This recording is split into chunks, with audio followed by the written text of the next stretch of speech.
canım, yoluna feda olsun bütün servetim malım.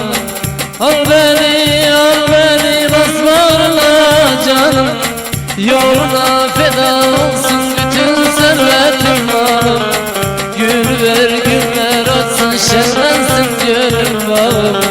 Yaşamak hakkımız değil mi sevgilim?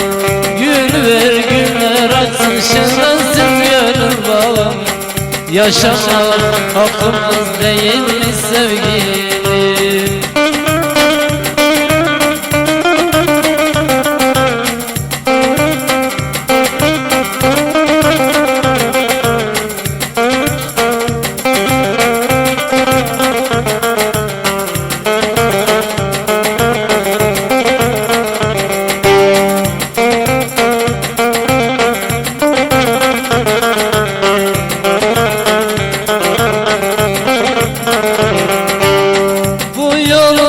Sol yok gide gide yoruldum, kara kaş ela gözlerli boya vuruldum.